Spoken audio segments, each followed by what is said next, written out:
So, isang mapagpalang gabi po sa ating lahat. Muli ako, si Mieta Sebastian, and welcome to our daily devotion with Pastor Russell Ocampo. And today, our devotion tackles about ano ang kahulugan ng ipinanganak sa Espiritu.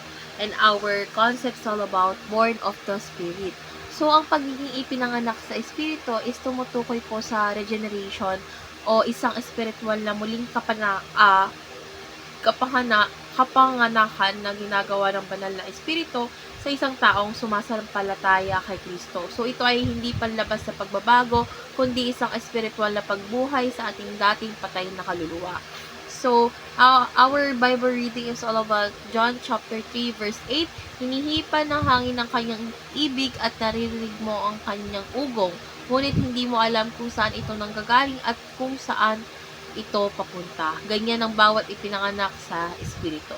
So, ngayon, dadako na tayo sa tungkol saan nga ba itong verse na ito. So, ang verse na ito ay pinapaliwanag ni Jesus Christ kay Nicodemus na ang kapanganakan sa Espiritu ay isang mahiwagang gawain ng Diyos katulad ng pag-ihip ng hangin na hindi natin nakikita ngunit nararamdaman ang epekto. So, hindi ito physical na kapanganakan kundi spiritual na pagbabago kung saan ang isang tao ay nagkakaroon ng bagong buhay kay Kristo. So, ang pagiging born of the Spirit ay isang himala ng pagbibigay buhay ng Diyos sa dating patay sa kasalanan.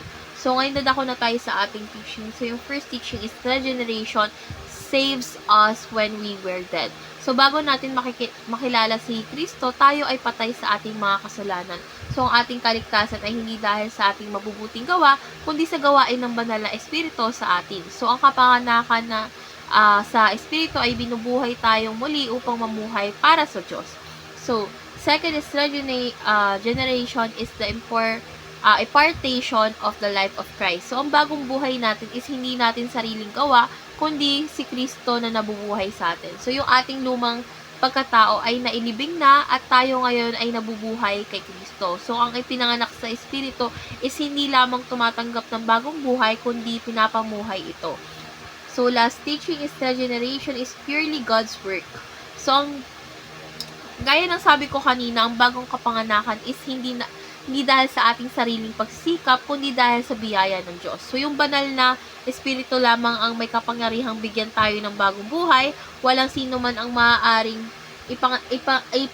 ipanganak muli sa pamamagitan ng sariling gawa, kundi sa kapangyarihan ng Diyos. So, ngayon dadako na tayo sa ating application. So, yung first application is die to self daily. So, yung pagiging born of the Spirit is nangangahulugan ng araw-araw na pagpapako sa ating lumang pagkatao. So, yung mga makasarili nating pagnanasa ay dapat nating isuko sa Diyos araw-araw. So, yung tunay na pagsunod kasi kay Kristo ay nagpapasakop sa Kanya ng may buong puso.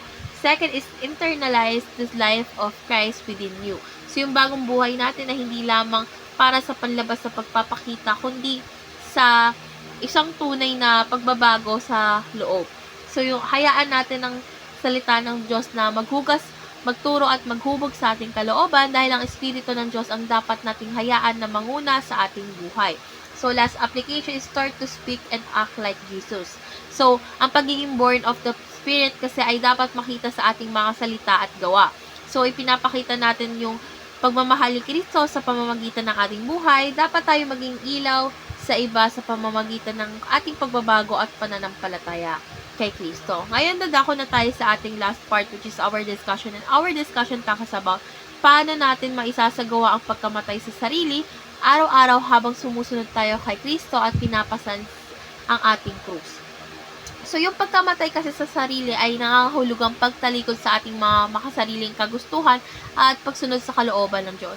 Una na dito is dapat tayong maging handa na isuko ang ating mga plano at pangarap upang unahin ang layunin ng Diyos. Pangalawa is dapat natin labanan yung mga tukso ng kasalanan sa pamamagitan ng pananalangin, pagbabasa ng Biblia, or pagbabasa ng salita ng Diyos at pakikisama sa kapwa mananampalataya.